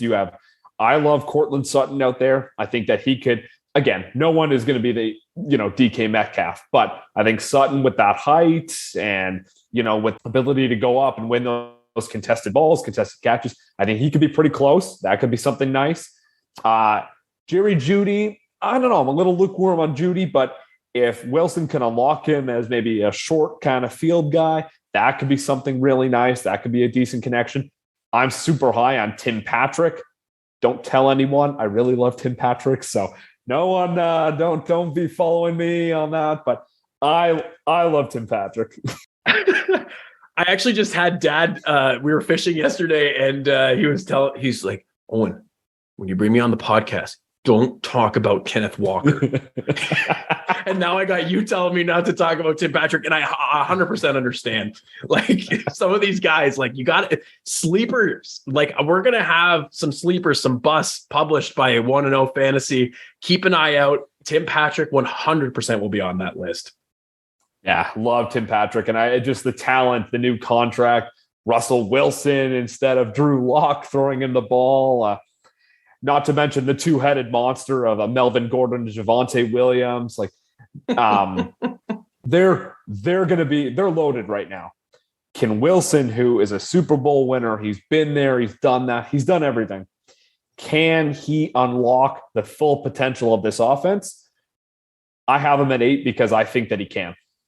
Yeah, and I know a lot of people are ranking Russell Wilson really high, so I'm just going to unveil the curtain really quick. My quarterback 9, Russell Wilson. I don't want to repeat too much of what Anthony has touched on already, but I mean, it's difficult not to. It's difficult not to get hyped about Russell Wilson. Last year, just over 3,000 passing yards, 25 touchdowns, 6 interceptions, only 183 rushing yards. Mind you, he had been a top 10 quarterback since 2013 before last season. And you might be wondering, why are those numbers so low? Well, he was injured and he tried to play through it. And it was an injured finger, and he denied it was affecting him. But I went back and watched the games again and crunched the numbers again. And I don't think he could grip the football. And he looked terrible. But now he's free from a run-happy Pete Carroll, which means it won't just be run the ball on first and second down and hope that Russ can do some magic to get them out of it. Anthony mentioned he's now surrounded by talent with a capital T. Cortland Sutton, Jerry Jeudy, Tim Patrick, KJ Hamler, Albert Aquabanam. And I didn't even jot down the running backs. It's great point, Anthony. 2 receiving running backs there. Now, to bring it back, 2 years ago, there was the hashtag Let Russ Cook saga. And I feel like that turned into I feel like it turned out that letting him cook was DK Metcalf and Lockett running straight downfield. And then defense is figuring that out pretty quickly. Yeah. So it'll be interesting to see how they do that, how they do with the Denver offense. But at least, we're going to unleash him. You don't send over all of that capital not to unleash him. And I just wanted to include a quick note here. I'm a little concerned about the Denver and Chicago offenses, if I'm completely frank. Nathaniel Hackett and Luke Getsy, they were the Packers OC, offensive coordinator and quarterbacks coach, and they were hired to run these offenses. And I want to remind the listeners of what I'm going to call the Adam Gase rule. Adam Gase was hired like crazy from his years with Peyton. Make no mistake, Gase is a terrible coach. Peyton ran that offense. So it stands to reason that Rodgers ran the offense in Green Bay. But the difference is in Denver that at least Russell Wilson is a Hall of Fame level quarterback. So I'm not saying fade Russell Wilson like crazy. I'm just saying maybe have those expectations just tampered down a little bit. But those are my thoughts on Russell. He should be incredible. I mean, I could see him being that quarterback number one if he got the rushing yards, but you also got Javonte Williams, like you said, and Melvin Gordon. So you don't really have to rush him like crazy, and you got all those weapons. So Anthony, who do you have at 9? I'm getting itchy. Where is Jalen Hurts? Well, you're not going to have to wait very long because Jalen Hurts is at 9 for me. Oh, okay. If he was at 10, we were gonna have some trouble. We're gonna have some talking afterwards. No need for that. Jalen Hurts is ranked number 9 for me, and you summed it up perfectly. So I don't want to get too much into that, but I love the upside. Again, it's a rushing quarterback. It's one of those dual threats. I love AJ Brown. I love the weapons that they brought in. I think that the Eagles are going to be way better this year than they were last year. I don't know. I'm not fully. I need to see a little bit more out of Jalen Hurts to fully get him into that top 5 for me. But the talent is there, and if he can take that step, especially if he can get just personally for me a little bit more of the passing upside. And again, the rushing is valuable. I love that. That's the best part of him. But if he can combine that with a little bit of an uptick with the passing volume and efficiency and all that, sky's the limit. Absolutely. And I just wanted also, it seems like a lot of people around the league and around sort of fantasy circles, they kind of echo your need to see more out of Hurts logic. And I think that makes a lot of sense. But I also want to point back to that draft and consider the quarterbacks that were being taken. That was the Joe Burrow, Tua Tagovailoa, who replaced Hurts at Alabama, and Justin Herbert draft. So just a historic draft for the strength of it. And then you get Hurts in the second round, where this year, I think Hurts would have been a first round pick. So just that might change perception. So, I mean, just kind of throwing another note in there, but we're going to move on to number 10 because I'm bringing some straight fire again. Oh, Nation, are you ready for this? At number 10, this is Trey's team now, baby. Oh, let's go.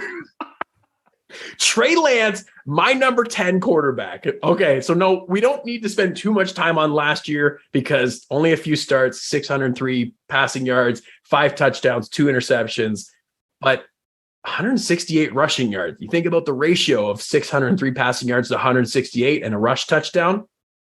The 49ers are Trey's team now.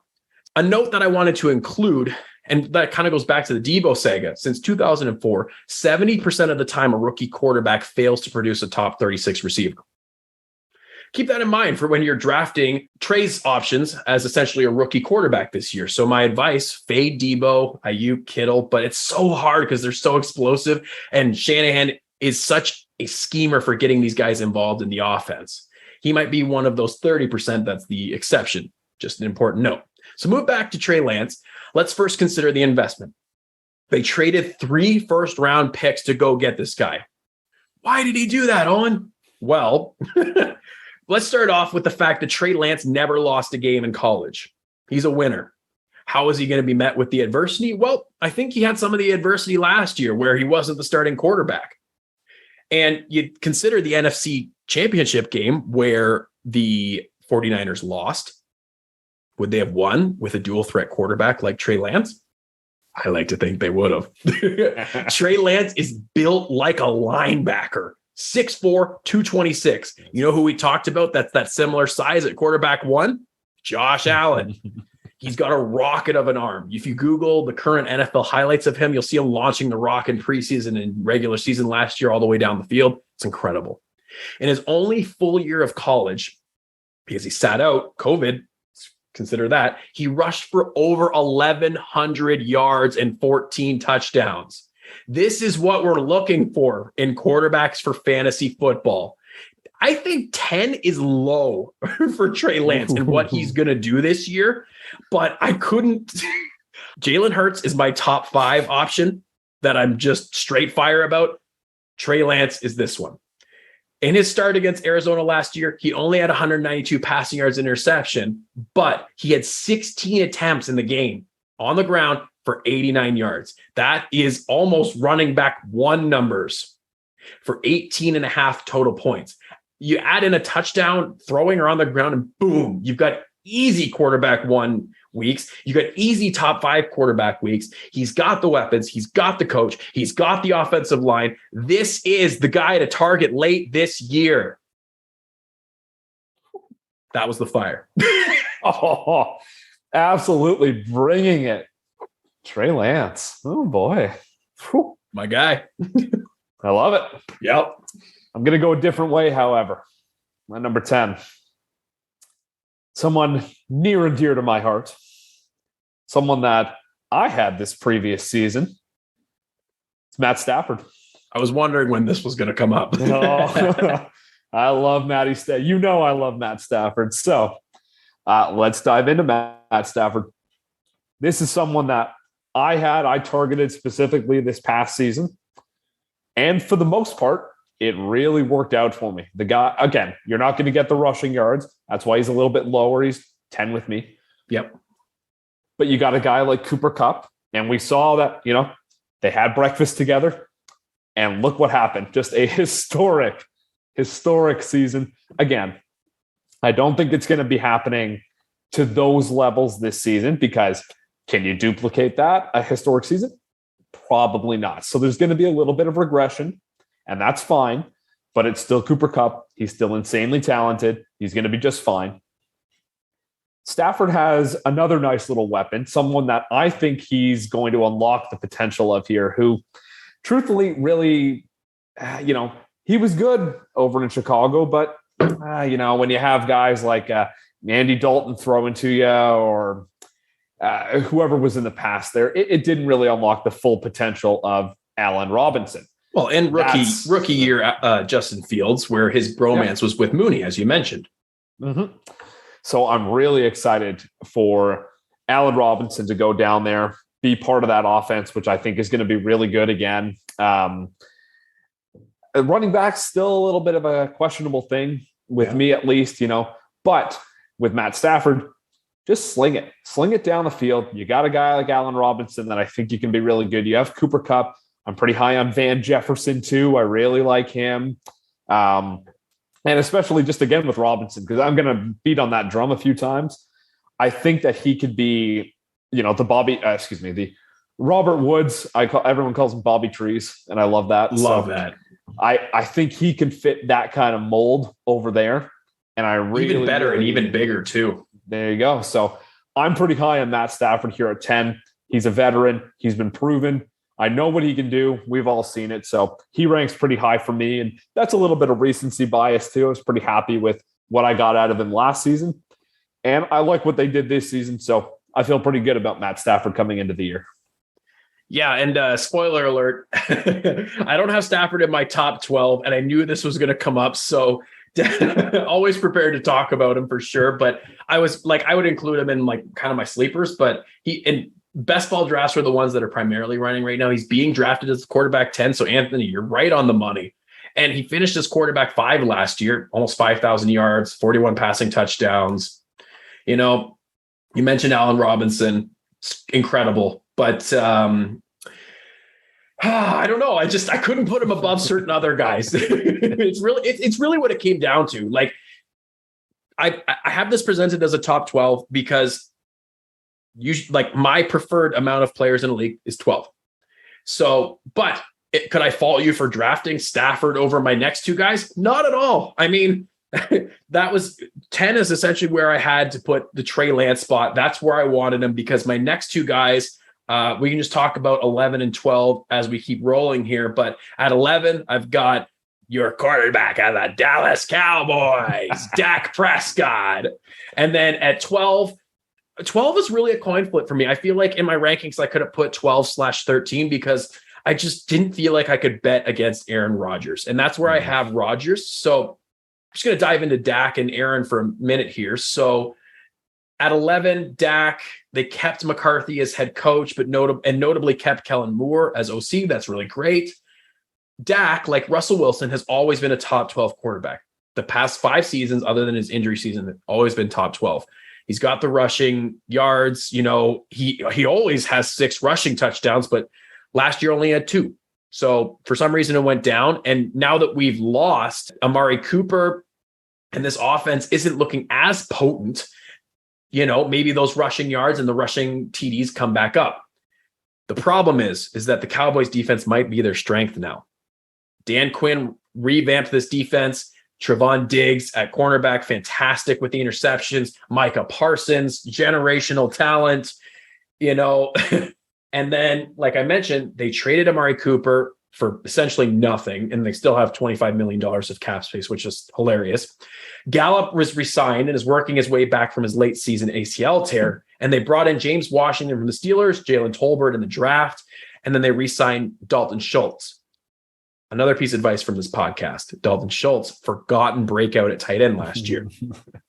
So last year, he had the 37 passing touchdowns, didn't get his usual rushing touchdowns. So I might be dropping him down the rankings with the defense combined with the offense and being consolidated to Schultz and CeeDee Lamb right now has me a little worried, but he's still got that rushing ability, and that's kind of why I have him at 11. Foos, you want to go into your 11th?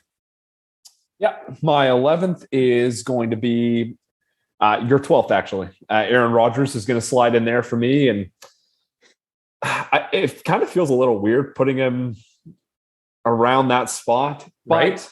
It's just the recency bias of like that connection with Devontae Adams. It's gone now. There is no Devontae Adams. He's down with Derek Carr, who will very much enjoy that. But yeah, I don't know. With Aaron Rodgers, like that was the connection. That was there. Like this is the guy. So without having that guy, like they do still have some weapons. They got some nice pieces out there. Aaron Jones might be wide receiver 1 on that team by the end of this thing. Who knows? You still have AJ Dillon there. But nothing really screams out to me on the receiving core. Like, wow, like this is going to be what a connection. So I just had to put it. And again, I really don't want to put Aaron Rodgers that low. It feels weird to me because it's Aaron Rodgers. Like this guy's done everything. It's Aaron Rodgers. But until I see who that option is, like who he really likes, who's got that connection, who becomes his go-to guy in the receiver core, I don't know. I'm going to fade him a little bit. Yeah. No, and I hear you. So we'll move into Aaron Rodgers. I got him at 12. You mentioned Devontae Adams traded away. And there's got to be a dip, at least in rankings, because we got to see how this offense looks. And I just got to make a quick little note here. If Aaron Jones is wide receiver 1, we're going to bump him all the way up to number 1. But so last year wasn't he back-to-back MVP seasons? And we're betting against him now. It's mind blowing, but over 4,000 yards, still had his 37 touchdowns. He's not a rusher, but interceptions are usually really low. So if you're in a league like ours where you value the passing touchdowns and you really we've jacked up to -4 for interceptions, he's definitely a guy you want to target. But one thing that I did want to talk about today too. So Devontae Adams talked about how he was going from a Hall of Famer to a Hall of Famer, implying, going from Rodgers to Carr. So then they interviewed Rodgers the other day, and he said that he's going from a Hall of Famer in Devontae Adams to a Hall of Famer, implying Alan Lazard. So for those of you that might have thought that this might be the Sammy Watkins renaissance, no. It's not. He's going to get injured. Every year after week 1. Yeah. Yeah. I mean, we're just waiting for it. The Julio Jones and the Sammy Watkins will celebrate. It'd be great. Never cheering for an injury, but come on. And then you got Christian Watson, if you're thinking about him as the second round wide receiver breakout, and Romeo Doubs, who's just apparently lighting up camp. He's their 4th round wide receiver that they drafted. I mean, yeah, take Christian Watson late in drafts and see the involvement, because I think he's probably the most likely, but it's got to be Lazard. It's got to be Lazard. He's had those flashes before. We've seen him put up wide receiver 1 weeks. And you talked about the running back pass catchers, Aaron Jones, AJ Dillon, and then Tanyan, he's working his way back.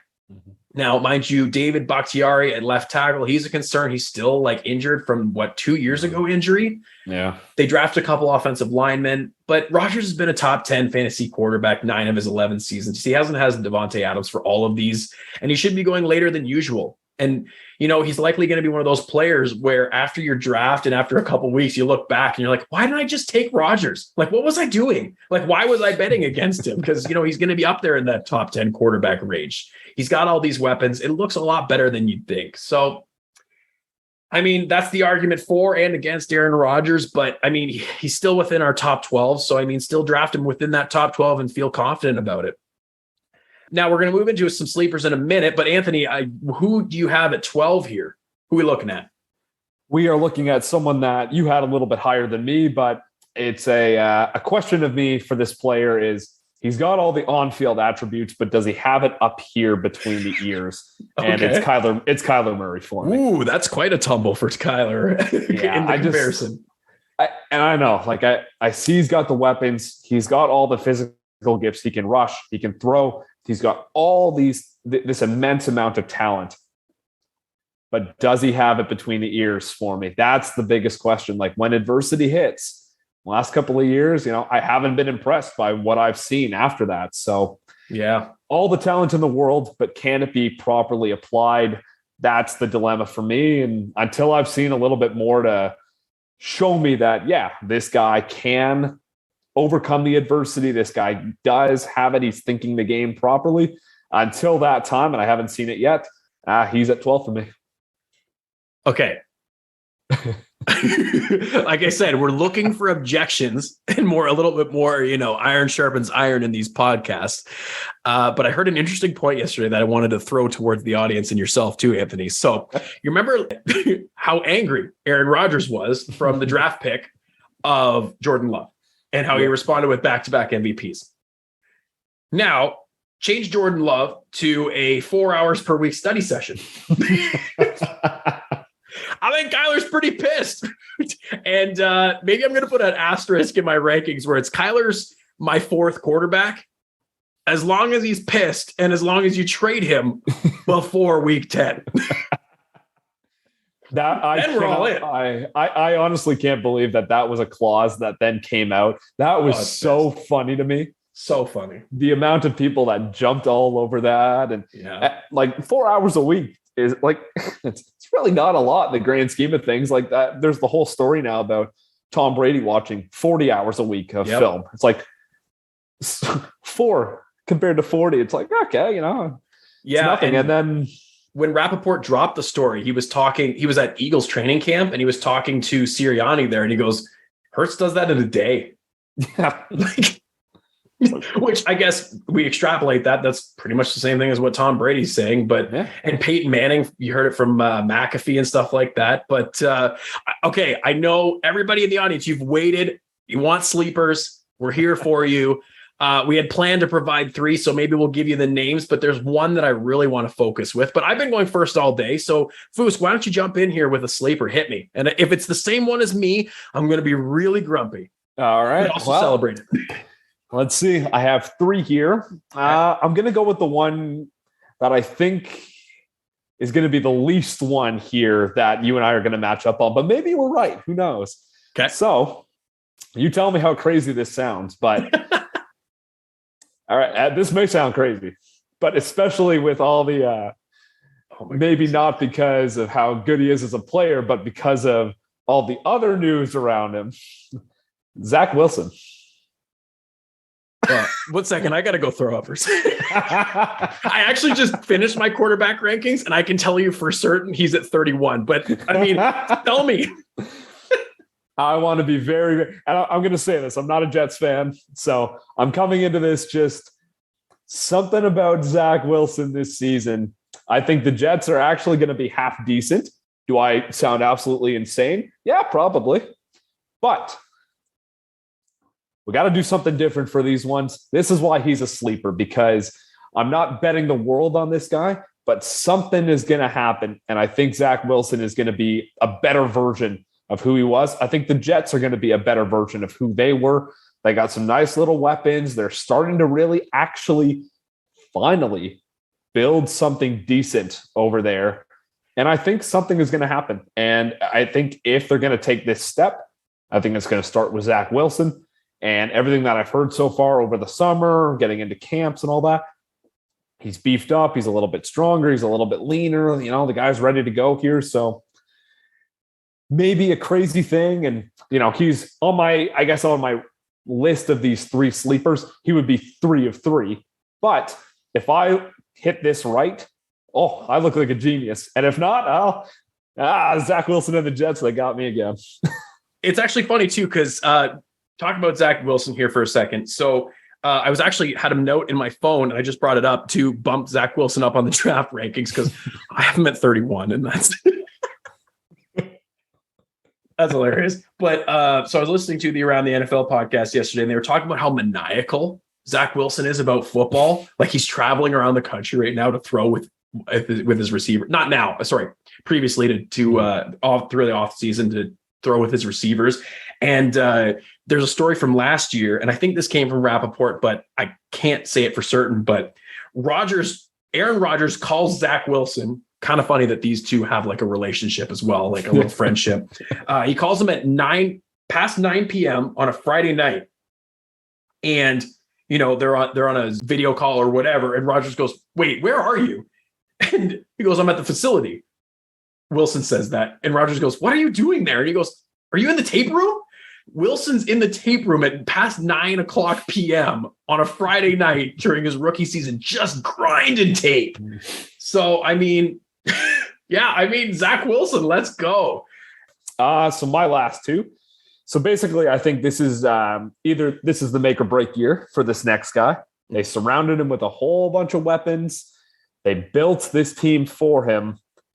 If he can't do it this year, you got to figure out. You know where I'm going here. No, that was a surprise. I thought we were going Daniel Jones. No, you know what? I don't want to touch Jones. I have Jones nowhere near anything. But Tua for me is a nice little sleeper here. They built this offense around him. They gave him everything that you could ever want. He's got a good offensive line.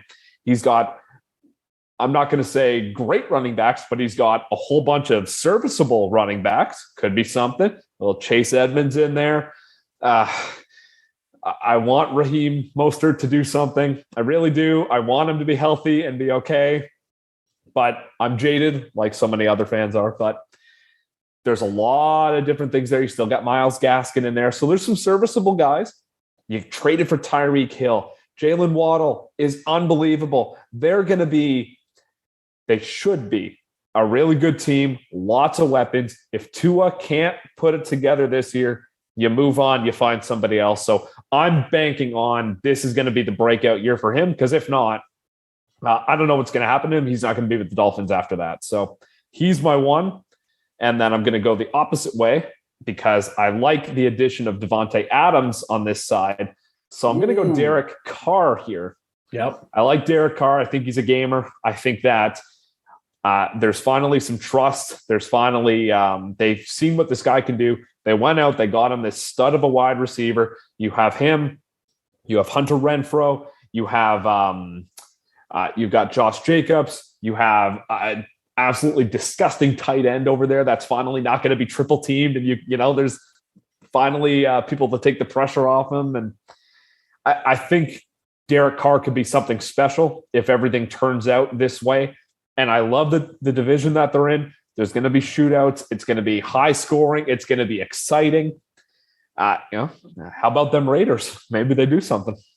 Yeah, and it's funny you bring up Carr as well. So we're talking about the 1-0 fantasy football rankings. So as soon as we get 11 and 12, we talked about Prescott and Rodgers. Then I've got Stafford, Carr.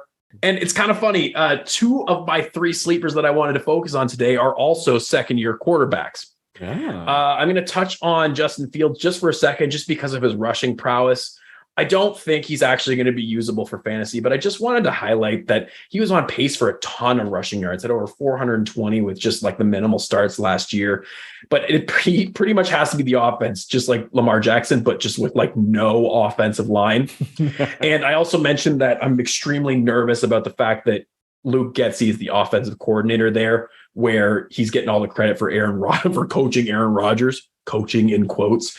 So definitely wanted to highlight Fields. And then the other one that's not a second-year quarterback is Kirk Cousins. I just wanted to say that there was 9 top 12 finishes. Not many explosion weeks, but you're talking about streaming. You're talking about an extremely late quarterback. You're talking about a guy that has had Justin Jefferson just propel him into the top fantasy options for quarterbacks. And he's getting Irv Smith back. He's got his touchdown machine in Adam Thielen. He's got Dalvin Cook to throw the ball to. Kirk, you can't do much worse than Kirk Cousins as a sleeper. And then the one that people might think I'm crazy for, and this is honestly where I thought you were going, the quarterback of the Jacksonville Jaguars, as much as it hurts me to admit, Mr. Trevor Lawrence. You're talking about a generational quarterback who was supposed to be the next guy. It was supposed to be Peyton. It was supposed to be Luck. And that's not just from Colts bias, because then we go to Trevor Lawrence. These are the guys with the physical tools, with the brains on their shoulders, and with the stats to back it up from college that everybody was excited for to be the quarterback one in the draft.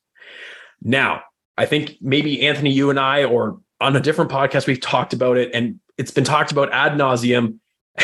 Let's just give the entire Jaguars offense and the team a mulligan, because Urban Meyer out here kicking kickers, getting lap dances, being left behind and playing, or like after the team leaves. Let's just put all of that aside. ETN talking about if there was a season to miss, it was last season. Mm-hmm. Let's just leave that.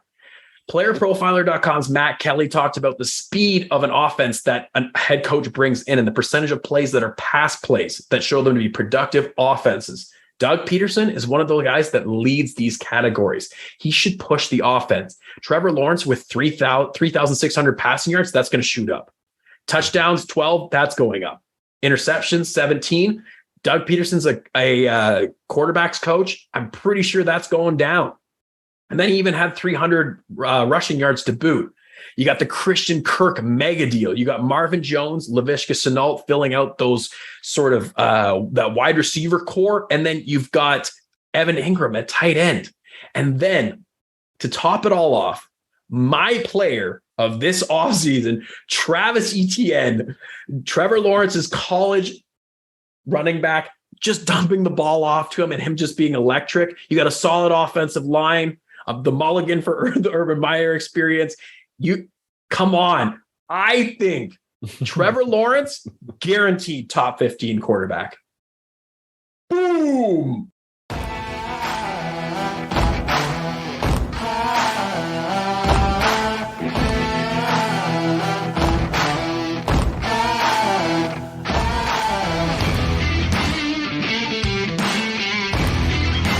Okay, everybody.